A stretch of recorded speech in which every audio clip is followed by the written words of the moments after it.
Hello, welcome to the Ferra Film Podcast. Today I have Jaret. You want to introduce yourself? Hey, what's up, guys? I'm Jaret Quinn. I had gone to school with Zach. I've known him here for a while. We both grew up in North Smithfield. We worked together for the cinema world for a while. That was great. We learned to know each other a little bit more, and then we saw our love for cinema. And then recently, I started making some short films, so Zach invited me on. So thank you for having me, Zach. Of course, definitely.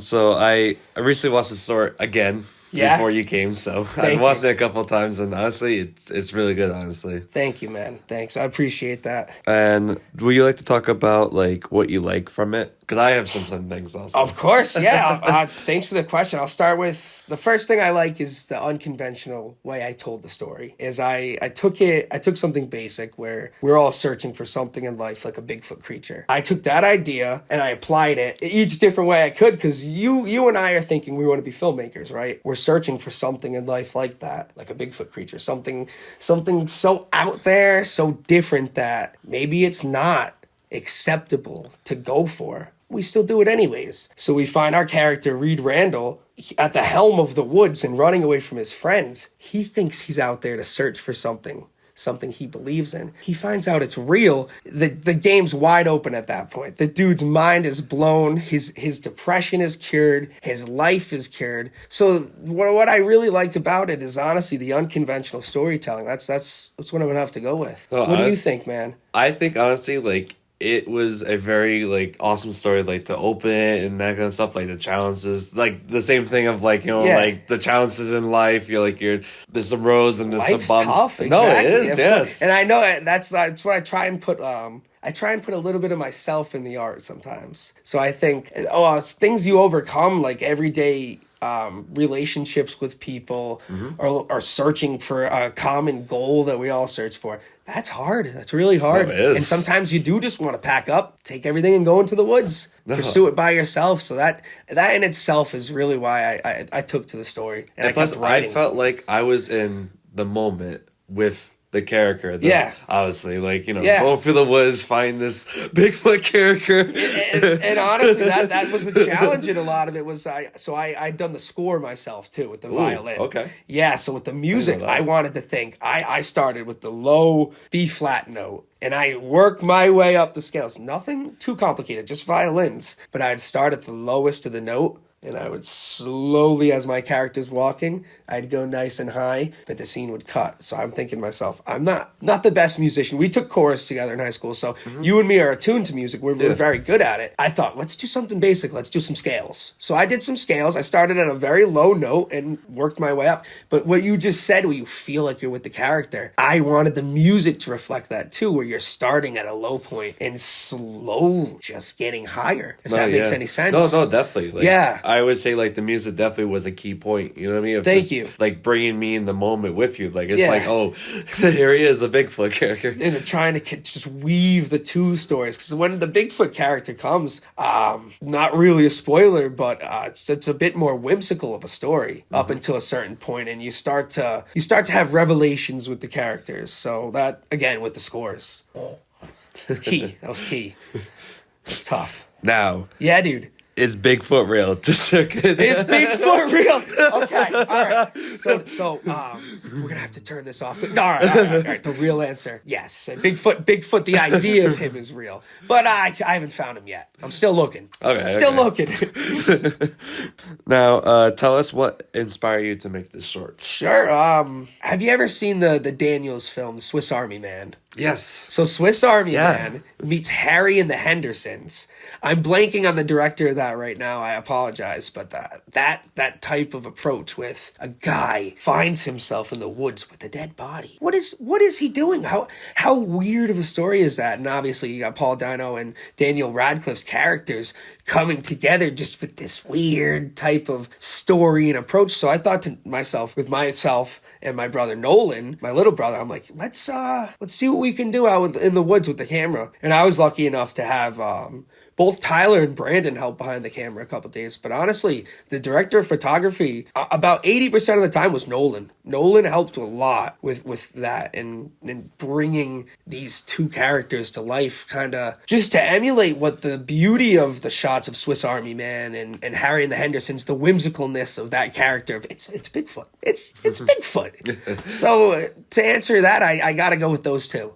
Those two really inspired me. Just sit down one day in my basement and write something weird. Oh, something awesome. weird, yeah. Oh, awesome. Yeah, something weird, man. Yeah, I mean, where's good enough, like, you know what I mean? I think so too. How many movies have we seen where it's just, I mean, a lot the of same thing? We want something different. No, yeah, I know yourself when you make films. I'm watching something, whether it's Secret Agent J, where you got this gun everybody's looking after. They acquire this weapon, and he fires it for the first time, and the shock of whoa, this is something you wanted to see. So obviously you applied that, dude. The results were there. That was awesome. No, yeah, thank you. Yeah, of course, dude, of course. No, honestly, those horror films have so much visual effects. It's like crazy. And that when I go back and Even I watch Lost House. the special effects, I notice when I watch something, and I know because editing is the hardest part. You got your footage, right? You've taken your footage. You're sitting down, and you've got your spread in front of you, and you're looking. You got your script. You got your footage, and you're like, this lines up. This lines up.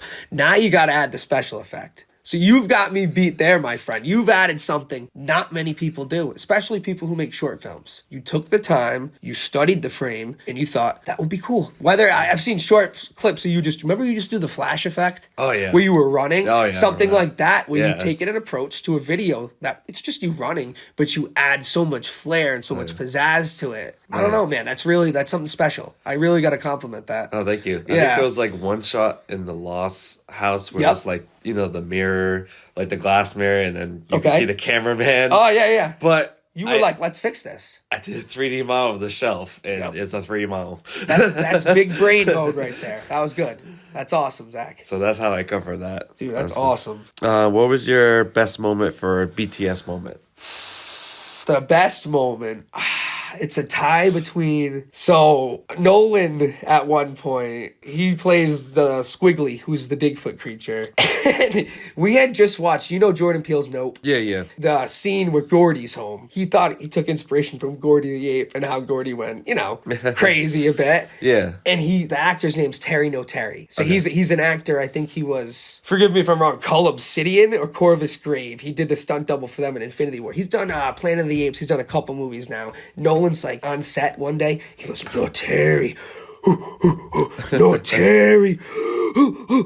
No, Terry. And we got me, you got Tyler, and you got Brandon. We're sitting around and we're like, all right, let him cook. Let him do his thing. Let him do his thing. And he starts to belt out these ape-like screams. And that, for the first time, I really saw Nolan as Squiggly. I was like, he's channeled the No Terry, if you will. The Terry No Terry. Definitely, yeah. So I got to go with that moment or the mud moment. The mud moment when I jumped in, 0-degree weather, middle of February, and I'm like, you know what? I'm jumping in a puddle. And I didn't test the puddle. I didn't put my hand in, see how deep it was. I was like, I'm just going to jump in this puddle. We're going to do it once. So Tyler had his camera, which he brought that day. I was lucky to have 2 cameras rolling. I had my camera rolling, and Brandon was working that one. I said, you know what? I'm going for this. Tyler, line your shot up. Brandon, line your shot up. I go, you ready, Tyler? Are you ready, Brandon? I got a running head start, and I dove like it was a pool, head first into the puddle. But I was like, I'm thinking to myself, my head's down in the puddle. How gross this is. They're only recording. I only want to do this once. I stick my face back, submerge it in the water, and I look back up, and I'm like, oh, and I got mud coming out of my mouth and my eyes. But Tyler and Brandon got the perfect shot. So after that, we cut it. We edited me getting out of the puddle. And from there, that day, I had to shower immediately. It was 0 degrees. Yeah. I'm freezing, dude. I just came out of a puddle. So I got to say the No Terry moment or the puddle for sure. Yeah. Awesome. Yeah, dude. Thank you. No, so how long did it take for shooting and making it? Shooting. So shooting was tough because that was about a month. That was about 2 weeks flat. We started with myself. We got all the shots of me in the woods. We went up near North Smithfield Library. Okay. You know the power lines behind gators? They call it like the trestles. Oh, yeah, I know Some kids that, yeah. jump off and stuff Yeah. like that. So you got that area too. We worked with that. We got my house. So behind my house, I wanted to stitch these 3 locations kind of like it was a big pack of woods. Oh, okay. So I worked with that at first, and I thought, it's not quite cutting it. I don't think that I'd have enough here. And then I finally, after I did a rewrite, I wrote a park into it, which became Hollowell, the school. So I thought, you know what? We're going to shoot at Hollowell too. And we shot it out of order where we started with myself, and then we went with Brandon and Tyler. We did their stuff. And then from there, we added Nolan and all the ape stuff. And then my friend Devin luckily helped out. That shot of my friend Megan, who was in the movie, totally added on the last day. She filmed it, and I had to put it in. And honestly, scheduling conflicts, she's very busy, but it ended up working out. So thank you, Megan. Yeah.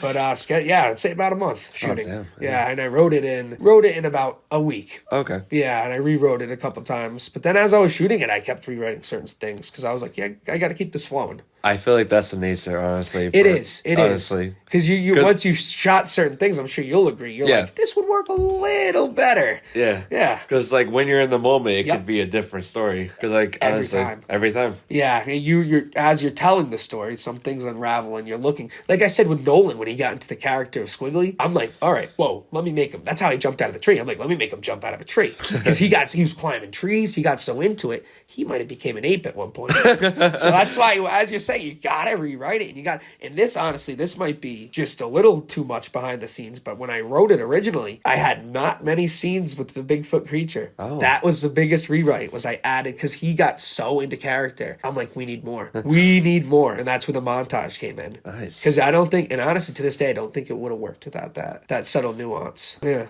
What was the hardest moment on set?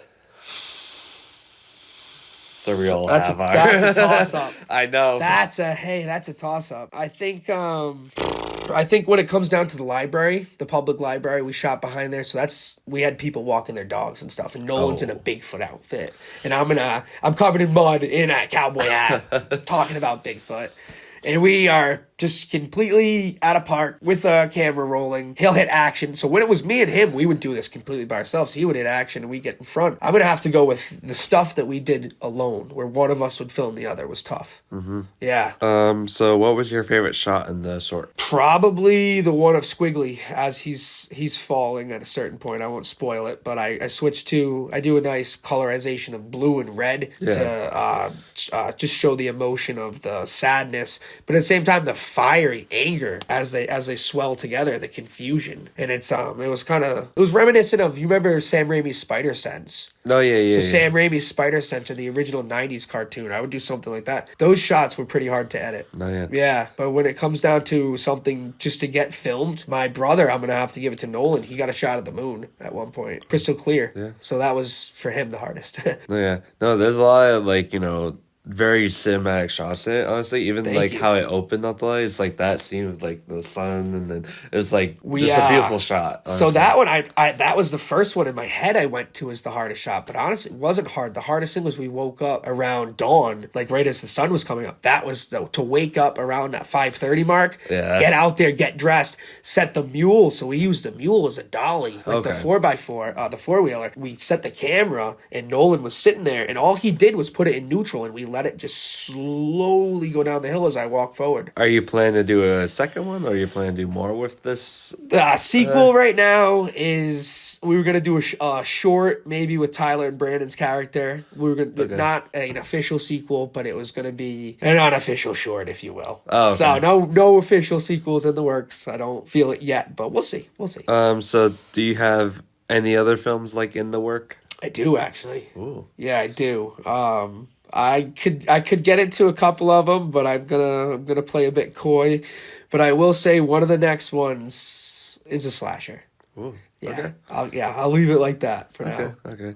And it's just source, right? You're not gonna just short films, right? Oh yeah. For now, just totally shorts. Okay. I'm gonna build up to a feature length at one point. But same here. Yeah. I figured you, me, Tyler, us guys, he too. We're gonna get there. We just gotta build our base first. Oh yeah. I feel like it's better to learn off of the short films. Oh, yeah. And then it's just when you get to your feature, that's your moment right there for you learn off Brandon the short films. Actually brings that up too. Brandon's really creative when he comes to ideas like that. He says stuff where he's like, we've got to start with our shorts, and go as far as to Brandon and Tyler's creative point with Tetherpaw, and even Ben Allendorf. Those guys, they really put something into an episode to then almost build in their thinking one day. Maybe maybe do something bigger. Like maybe they'll do a movie. So that's where, and I'm sure you're thinking the same way. Like, what do you think on that? Let me reverse that question quick. What do you think with your feature lengths? I think with my feature length, sure. I think like I'm definitely building more of a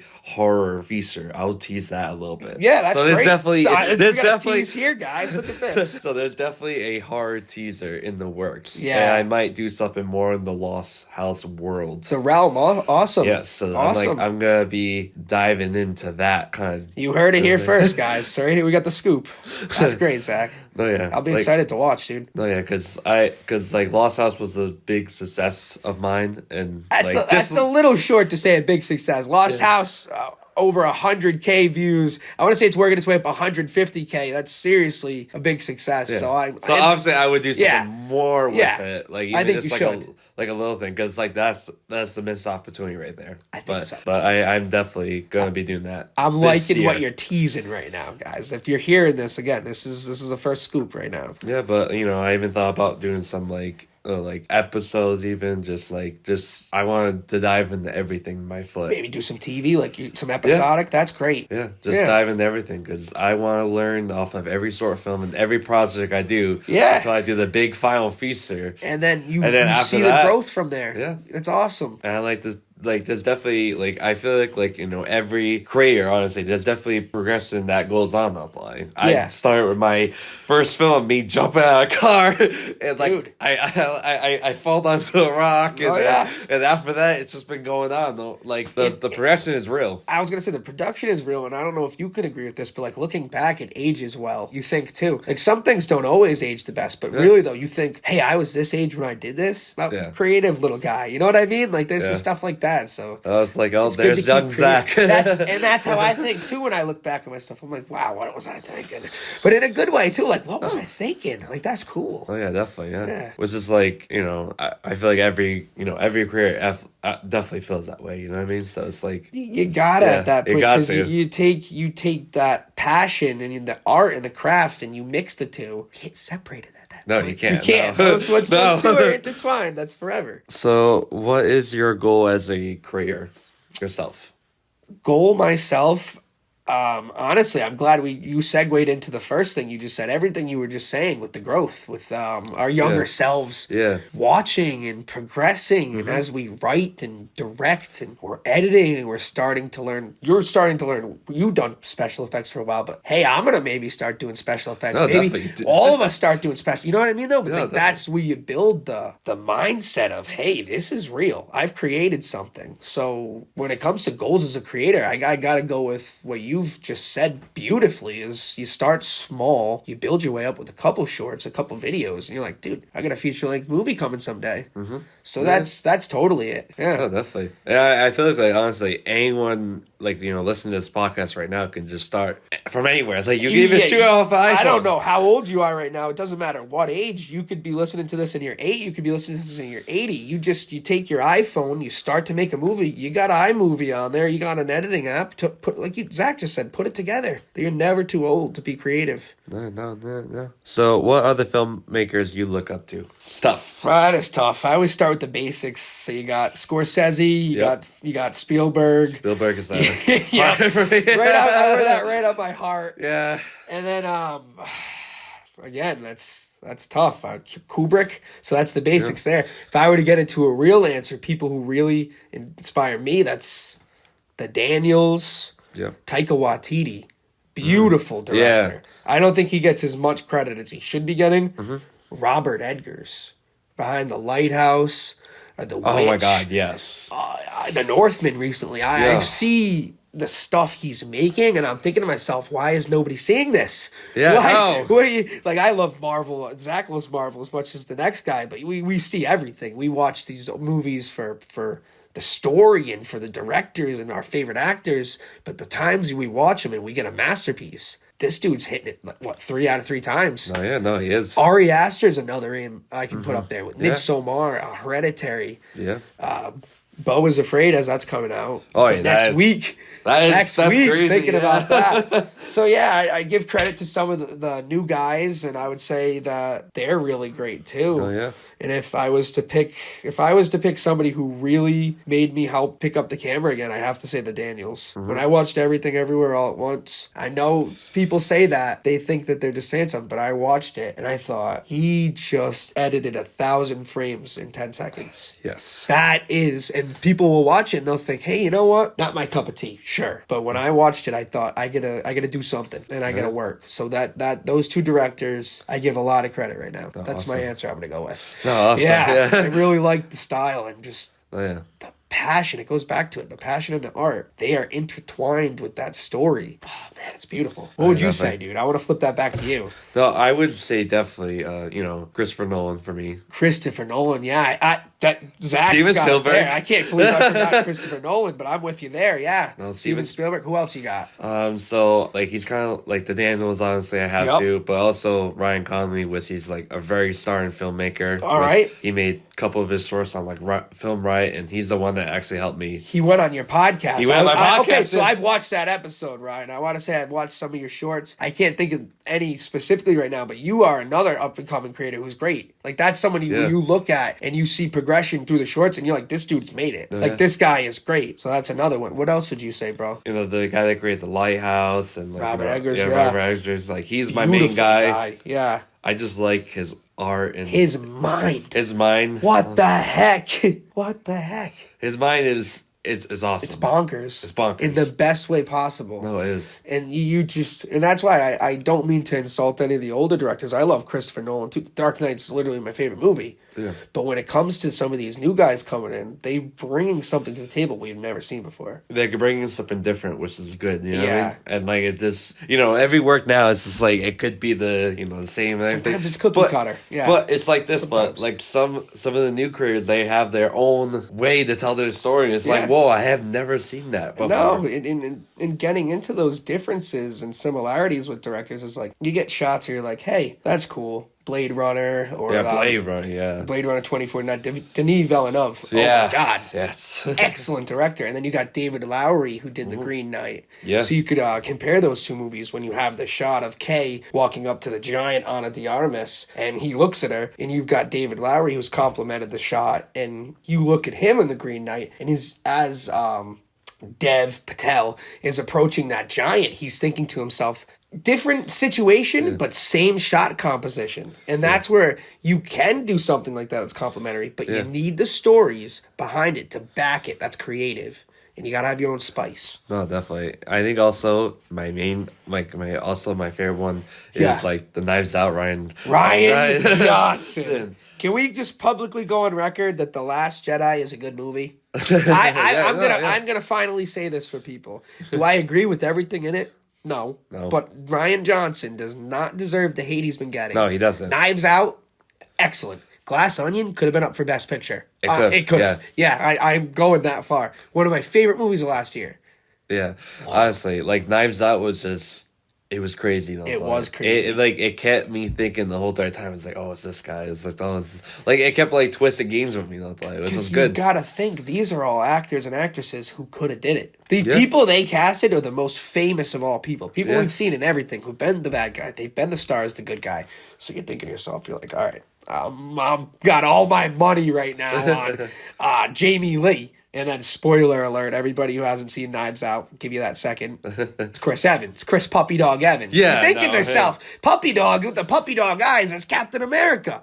But you get into that story, like you said, that's the spice and the flair that keeps us audience members on our toes. And we're watching the reveal, and we're like, no way. Yeah, no, yeah. And Glass Onion was amazing, honestly. Glass Onion, same thing. You think to yourself, Ed Norton, highest paid actor in the movie. Yeah. It's obviously the killer. But as you're watching, you're like, oh, man, maybe it's whiskey. I don't know. Maybe it's... Because it just keeps you... That narrative keeps you along. It keeps definitely. you there.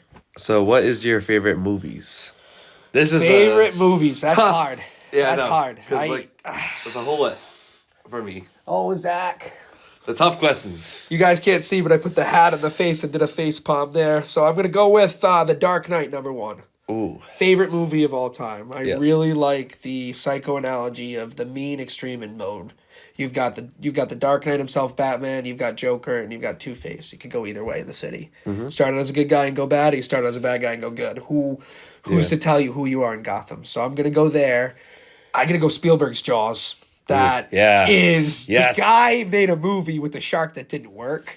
And he still made it one of the most fearsome movies that had every kid afraid of the beach. Yeah. When you're a kid. You were afraid of the beach for a bit? I was afraid. For a bit, I would think to myself, I was like, I don't know. I don't want to be like that dog in Jaws 3. It's all mangled. I don't know. And if I were to pick a nice third, Blade Runner 2049, Denis Villeneuve. Yes. That is a movie that not only stands out to me, but it spoke to me. When there's the memes of it where they say, literally me, with Ryan Gosling. Literally me. That's a movie I sat down in theaters and I thought to myself, this is great. Yeah. I'm gonna give you two runner-ups. This is Damien Chazelle's La La Land. Ooh, yes. Michel Gondry's Eternal Sunshine of the Spotless Mind. Yeah. Those two movies, wow, when it comes to sadness and depression and love and finding who you are through other people.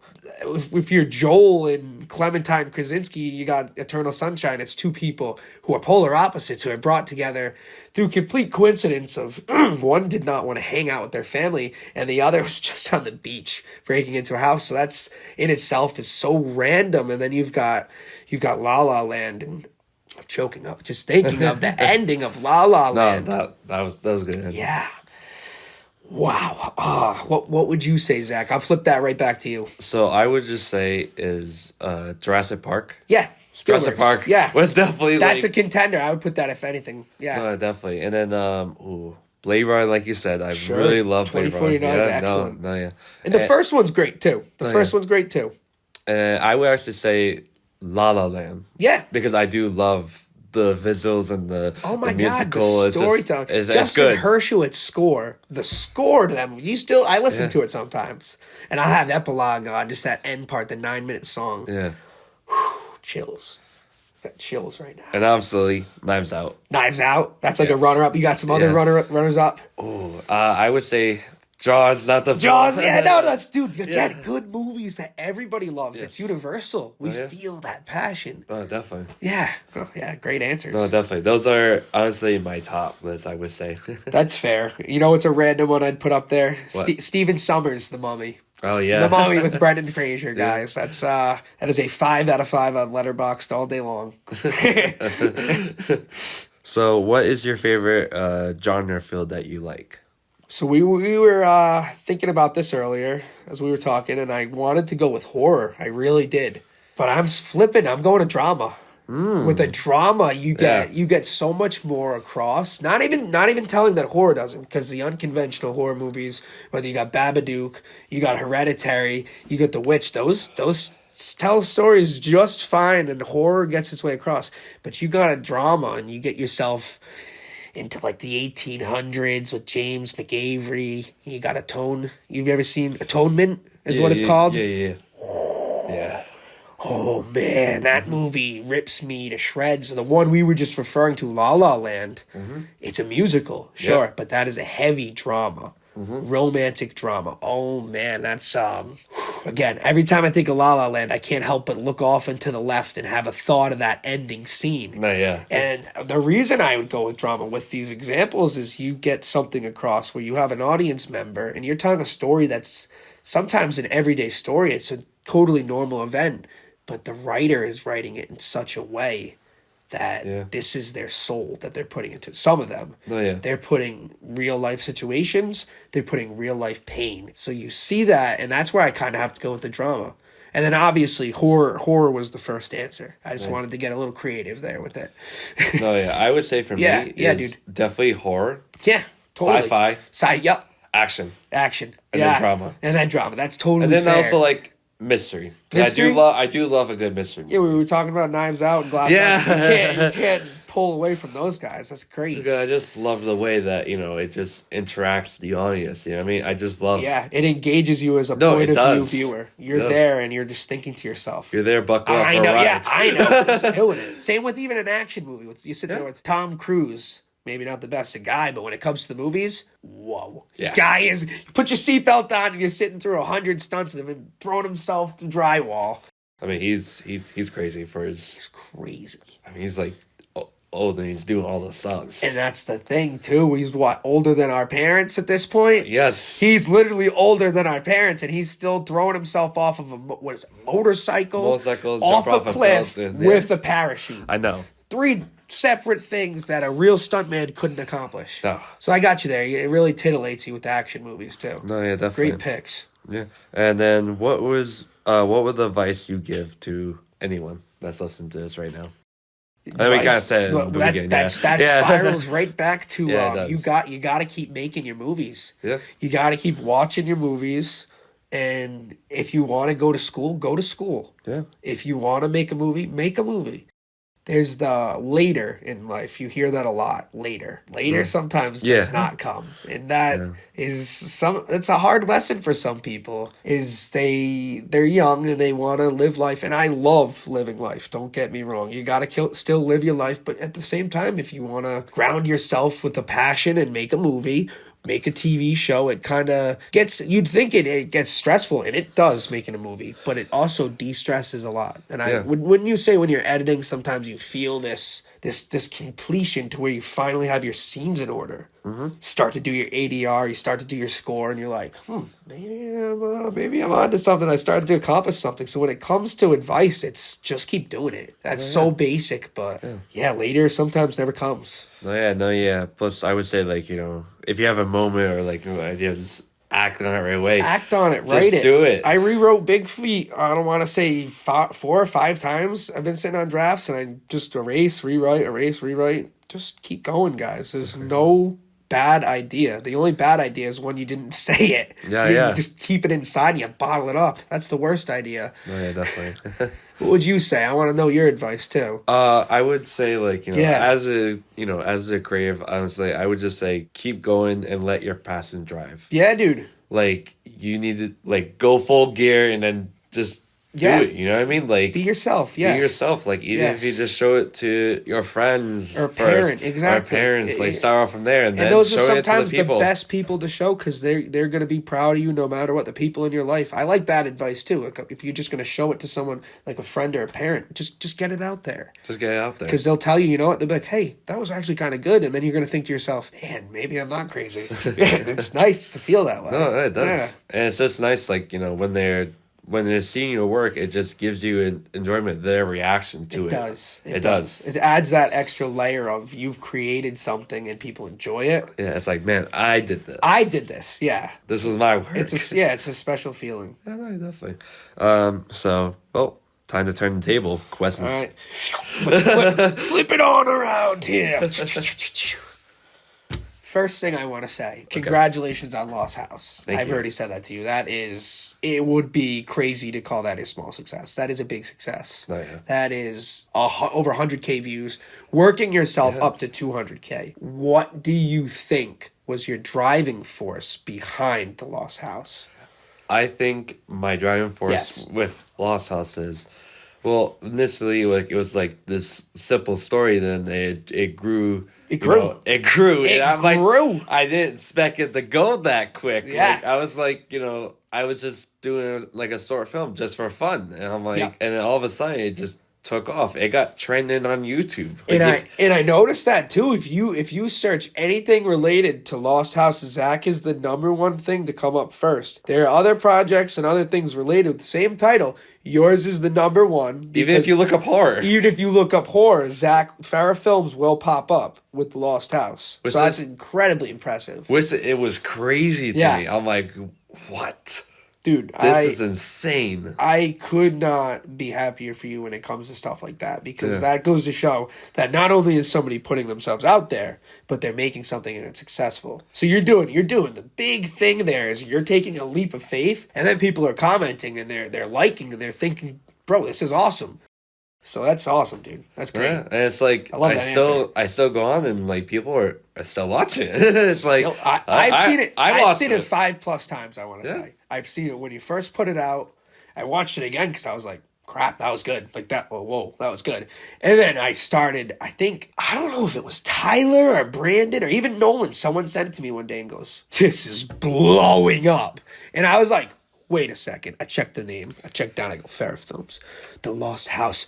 Put the two together in my brain. Had a little Jimmy Neutron brain blast. It was like, no way. But I That's think awesome. like man. I was very successful to leave the audience off of a cliffhanger, pretty much. And Dude, that's what some of my excites people. favorite endings is a cliffhanger. And it'll eventually be answered. Oh, wait a second. All right, I got a scoop earlier, but you just heard him. He said we're going to answer the cliffhanger. Because, like, I want to, you know, initially, like, excite my audience and be like, you want to get him there. You want to get him there. And then you're going to show him why you got him there. You did an Infinity War, kind of. Yeah. You got yourself there. You sat down. This is you right now. You're sitting down in front of the sun. I'm watching Zach. This is him. You can't see him. He's a full gauntlet right now, and he's just watching the sun rise. Yeah. But there comes a time where he's going to do that again. And he's going to double the views this time. Who knows? Yeah. Yeah, because I just wanted, like, that was my goal when I created the film. I want to leave my audience on a cliffhanger. Yeah. I want their reaction of, like, where's more? And I'm like, what? I physically need more. That's how I feel sometimes when I watch something. And that's where I wanted to get from. Okay. Yeah. I like that. Oh, yeah. That's why it's definitely going to be planned in the works. Now I got the craziest question next. Yes. Special Agent J. Where did that gun come from? What is that gun? That is the best question. You made something that's kind of like the MacGuffin. You've made an item that's the lightsaber or a blaster. You've made this a Green Lantern ring. What is this origin, if you will? If the origin is like, you know, it will be answered for the next movie. Guys, are you listening to the teases we're getting in the podcast? Keep going, Zach. Keep going. But it is from a bigger force that Yeah. Jay will eventually face. Okay. If that makes sense. That does make sense. That's why I'm glad I asked. No. Yeah. I'm not trying to have you spoil nothing. I just, like I said, I wanted to ask that question. I've seen it a couple times now. Like, the gun is the signature from the movie. You know what I mean? It's like, that's the moment. And, you know, I'll probably bring it to, you know, from the second movie, like a little... You bring it back?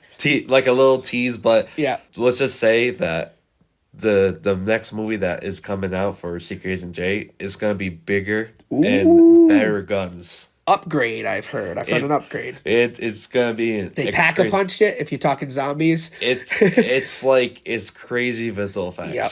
Oh, wow. Crazy visual effects. Oh, wow. This is like the most...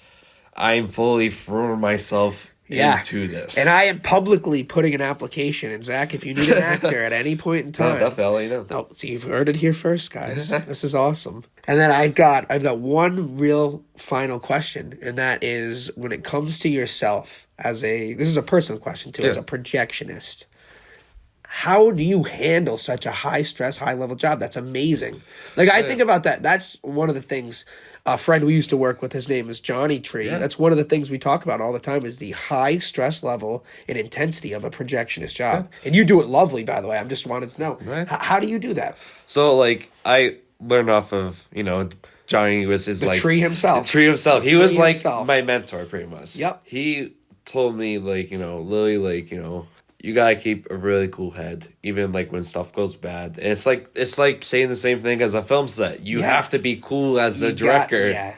That's why I have a really positive attitude. Even if all 16 houses are down, I'm still positive about it. You know what I mean? Yeah. So it's like that's how I keep, you know, not because like obviously like, you know, when you're stressed or anything or anything else, it shows. You know what I mean? It does.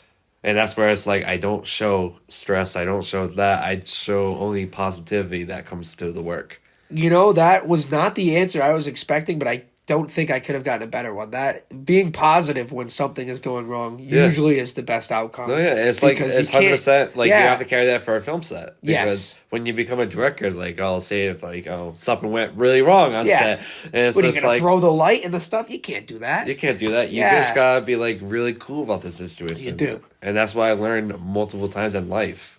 Like, it applies to life too, actually, Zach. That was good. Yeah. That's true. That was a good answer, man. That is it for the Ferra Films podcast. I'd like to say thank you to my boy Jaret for coming on. Zach, thank you. Seriously, thank you for having me on. It's a big honor. This was an amazing episode, and I think the audience will definitely, I appreciate it. Just like two filmmakers coming together with the same minds. Cinema. Same minds. Yeah, we're just talking cinema right now, guys. We're here. We're on a base level. BIGFEET's out now. If you want to go ahead and give it a watch. Special Agent J and both Lost House are streaming now. Obviously, watch Ferra's stuff. That's great. Yeah, no, definitely, and I'll definitely link the Bigfoot in the description and thanks, definitely, Zach. yeah, Seriously. of course. So you guys can go click in the bomb if you haven't watched it. You're missing out. Ooh, check it out, guys. You heard it here out. first. Thank you again. Yeah, dude. of course.